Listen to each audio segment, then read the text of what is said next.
saudara tetap berusaha untuk mencari Tuhan. Itu sebabnya saya katakan saudara adalah orang-orang yang luar biasa di hadapan Tuhan. Puji Tuhan, dalam ibadah yang kedua ini kita akan melihat kebenaran firman Tuhan di dalam 2 Timotius pasalnya yang ketiga, ayatnya yang pertama. Tadi ibadah pertama saya sudah sampaikan ayat ini. Kembali ibadah yang kedua saya akan sampaikan di dalam 2 Timotius pasalnya yang ketiga, ayatnya yang pertama. Kalau semua sudah ketemu ayat ini, kita baca bersama-sama dengan suara yang keras. 2, 3. Ketahuilah bahwa pada hari-hari terakhir akan datang masa yang sukar. Saya ulangi. Ketahuilah bahwa pada hari-hari terakhir akan datang masa yang sukar. Saudara yang kekasih di dalam Tuhan, firman Allah katakan di sini bahwa kita sekarang ini berada di hari-hari terakhir.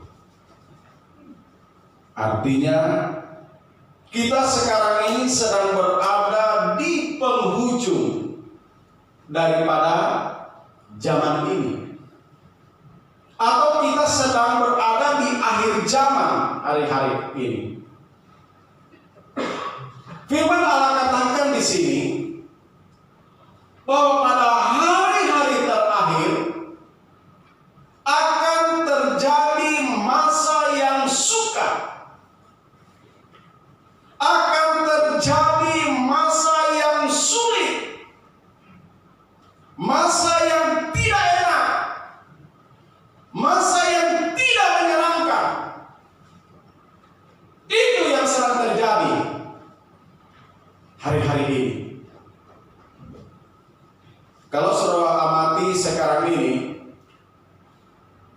seluruh dunia sekarang ini sedang mengalami yang namanya kesukaran. Tidak ada satupun yang menduga akibat virus corona, ekonomi dunia hari-hari ini mengalami kehancuran. Coba saudara amati sekarang ini, dunia mana, bangsa mana yang tidak mengalami hari-hari ini. Saya membaca di media online, di situ dikatakan bahwa Singapura dan Korea Selatan mereka sudah menyatakan diri bahwa negara mereka mengalami krisis ekonomi. Lalu bagaimana dengan Indonesia? Kita bersyukur Indonesia sampai pada saat ini ekonominya stabil. Dan saya percaya itu karena doa-doa kita semua. Tetapi kalau kita kembali melihat kebenaran firman Tuhan di dalam 2 Timotius pasal yang ketiga ayat yang pertama dikatakan di sini, ketahuilah bahwa pada hari-hari terakhir akan datang masa yang sukar. Artinya saudara, ke depan akan terjadi hal-hal yang lebih buruk lagi. Jadi ke depan keadaan bukan semakin baik, tetapi semakin buruk, semakin sukar. Dan Alkitab sudah mencatat itu. Dan saya percaya hari-hari ini tidak ada satu manusia pun yang kuat menghadapi masa-masa kesukaran itu. Tetapi kita bersyukur Alkitab mencatat bahwa di masa-masa yang sukar ada orang yang tetap kuat. Saya ulangi, Alkitab mencatat di masa-masa yang sukar ada orang yang tetap kuat. Siapa dia? Kita melihat kebenaran firman Tuhan di dalam Efesus pasalnya yang ke-6. Efesus pasalnya yang ke-6 ayatnya yang ke-10. Efesus pasalnya yang ke-6 ayatnya yang ke-10. Demikian bunyi firman Tuhan. Akhirnya hendaklah kamu kuat di dalam Tuhan, di dalam kekuatan kuasa-Nya. Saya memberi tema khotbah saya hari ini. Saya kasih tema keputusan terakhir. Kalau sudah perhatikan di sini dikatakan akhirnya. Kata akhirnya itu berarti di penghujung. Berarti tidak ada pilihan lain. Tidak ada jalan lain. Pilihan terakhir dikatakan di sini, hendaklah kamu kuat di dalam Tuhan. Jadi saya percaya kalau pilihan terakhir kita di dalam Tuhan, maka saya percaya hari-hari ini kita pasti tetap kuat. Katakan amin. Saya akan sampaikan 3 poin bagaimana supaya kita tetap kuat. Bagaimana supaya kita tetap kuat? Yang pertama kita melihat di Efesus 6. Efesus pasalnya yang ke-6. Kita akan melihat ayatnya yang ke-14. Dikatakan begini, jadi berdirilah tegak, berikat pinggangkan kebenaran, dan berbaju sirahkan keadilan. Kalau kita mau tetap kuat hari-hari ini, kalau kita mau tetap berdiri tegak hari-hari ini, tetap kuat hari-hari ini, firman Allah katakan di sini, kita harus apa? Berikat pinggangkan kebenaran. Apa itu kebenaran? Kebenaran itu adalah firman Allah atau firman Tuhan. Jadi firman Tuhan itu harus selalu melekat di hati kita. Kalau kita membuat hari-hari ini menghadapi banyak pergumulan di dalam hidup ini, kita perlu firman Tuhan. Karena hanya firman Tuhan yang dapat memberikan kita kekuatan. Makanya hari-hari ini banyak baca firman Tuhan. Saya setiap hari nggak pernah saya lupa. Begitu selesai doa pagi, saya baca firman Tuhan. Karena saya merasa saya kuat itu karena firman Tuhan. Saudara jangan berpikir bahwa saya seorang hamba Tuhan tidak ada pergumulan di dalam hidup ini. Ada. Saya pun manusia biasa, juga mengalami banyak pergumulan di dalam hidup ini.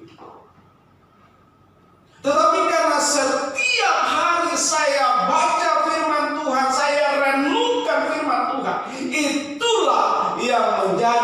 kekuatan buat saya.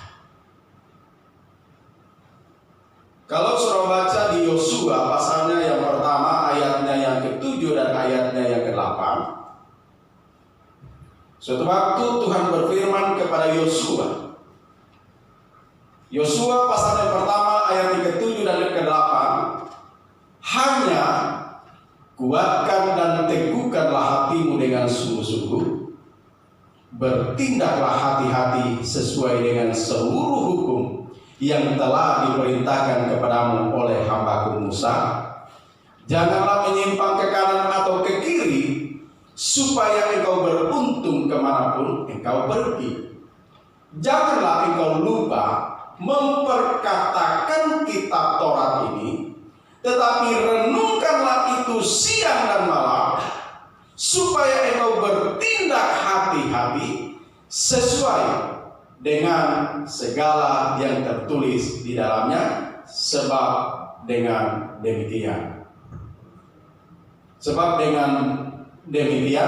perjalananmu akan berhasil dan engkau akan beruntung. Jadi Tuhan mengingatkan kepada Yosua pada waktu itu, kalau engkau mau kuat, jangan lupa memperkatakan Taurat Tuhan. Jangan lupa merenungkan Taurat Tuhan itu siang dan malam, supaya engkau tetap kuat. Mari hari-hari ini saudara, di tengah-tengah kesukaran hari-hari ini kita banyak merenungkan firman Tuhan, supaya engkau kuat menghadapi itu semua. Itu yang pertama. Yang kedua, saudara, supaya kita tetap kuat di dalam Tuhan, kita baca di Efesus pasal yang ke-6. Efesus pasal yang ke-6, ayatnya yang ke-16. Dikatakan begini, dalam segala keadaan pergunakanlah perisai iman, sebab dengan perisai itu kamu akan dapat memadamkan semua panah api dari si jahat. Yang kedua, kalau kita mau kuat di dalam Tuhan, yang pertama tadi, berikat pinggangkan kebenaran atau firman Tuhan. Yang kedua dikatakan di sini, pergunakanlah perisai iman.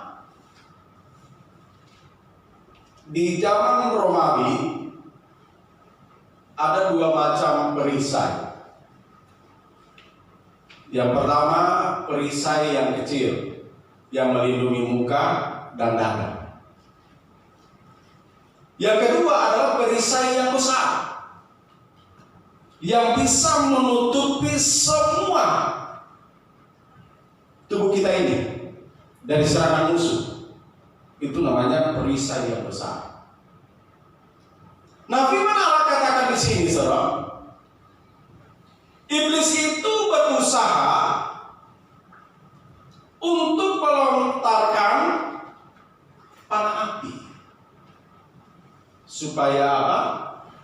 Supaya iman kita gugur. Nah, firman Allah katakan di sini supaya kita bisa memadamkan semua panah api dari si jahat atau dari iblis. Firman Allah katakan di sini kita harus menggunakan perisai iman. Artinya kita harus benar-benar sungguh-sungguh beriman hanya kepada Tuhan Yesus saja. Jangan sampai kita bimbang hari-hari ini. Jangan sampai di tengah-tengah kesukaran hari-hari ini kita menjadi ragu. Tetapi kita harus benar-benar sungguh-sungguh beriman kepada Tuhan.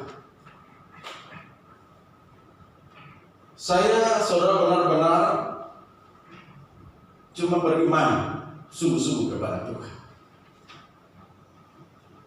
Dan saya melihat, saudara, Tuhan itu tidak pernah meninggalkan saya.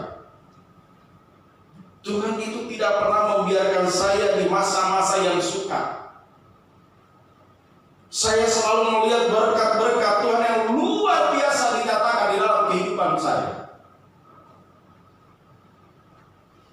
Mari kita beriman sungguh-sungguh hari-hari ini kepada Tuhan. Jangan bimbang, jangan ragu. Sebab orang yang bimbang itu bisa jatuh. Orang yang ragu itu bisa jatuh. Ada sebuah kesaksian, ada seorang hamba Tuhan. Berat badannya itu di atas 100 kg. Ada di sini yang beratnya di atas 100 kg. Sebagai bahan pertimbangan kita. Ada yang 100 kg, lebih dikit, lebihnya 50. Ada seorang hamba Tuhan, seorang berat badannya itu di atas 100 kg. Suatu waktu hamba Tuhan ini, dia diundang pelayanan di daerah. Sementara pujian penyembahan dinaikkan, lalu tiba-tiba dia bisik-bisik sama orang yang di sampingnya, di mana ada toilet.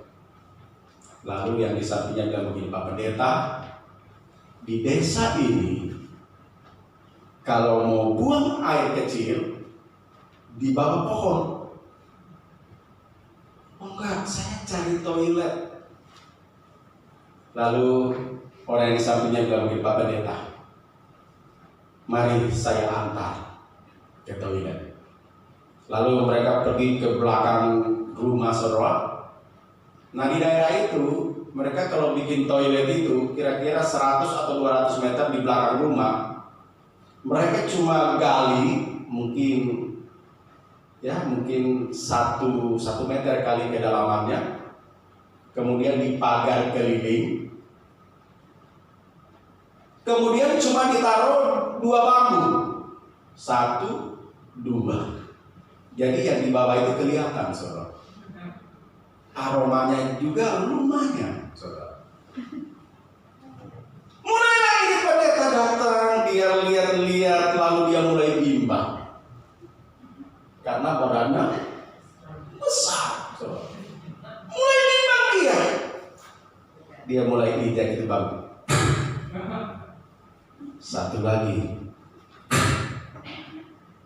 Tapi karena ini sudah mau keluar, apa boleh buat? Terpaksa harus injak dua-duanya itu bambu. Begitu dia injak itu bambu dua-duanya patah. Jatuhlah hamba Tuhan itu di dalam. Begitu dia keluar, urapan baru. Makanya kalau punya badan itu jangan besar-besar.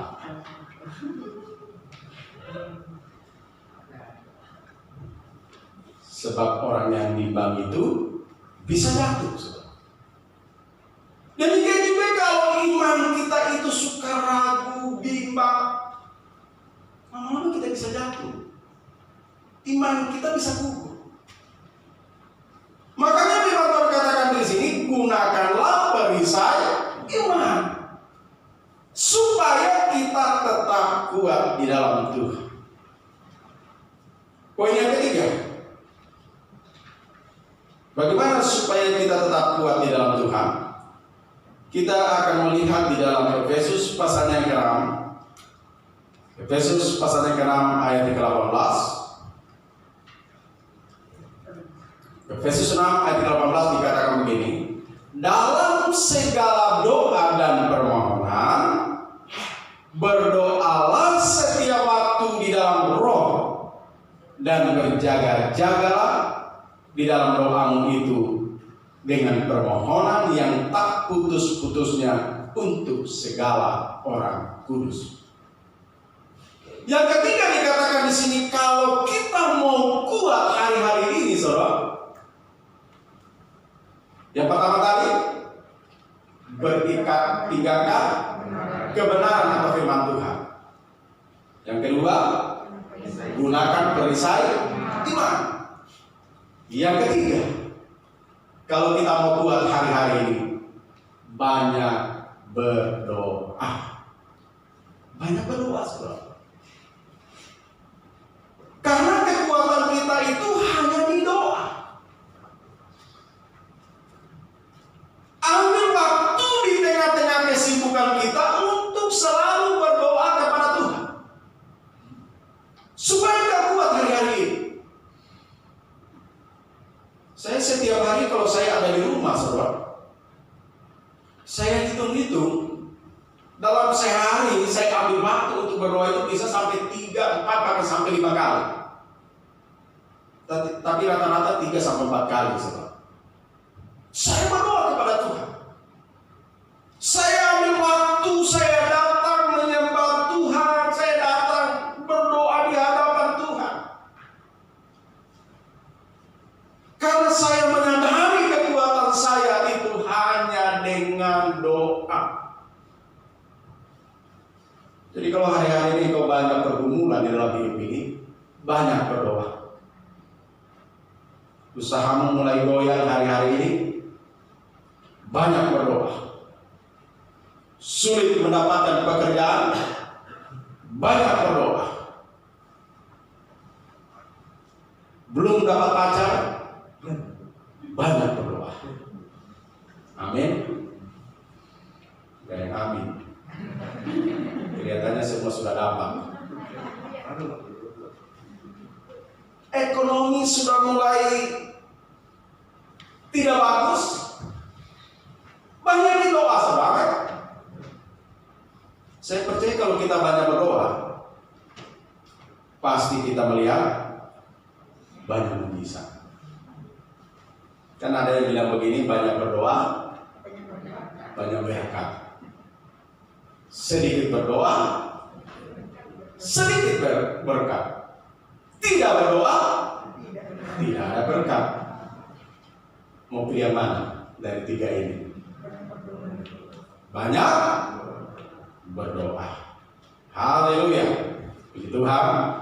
Saya tidak panjangkan firman Tuhan.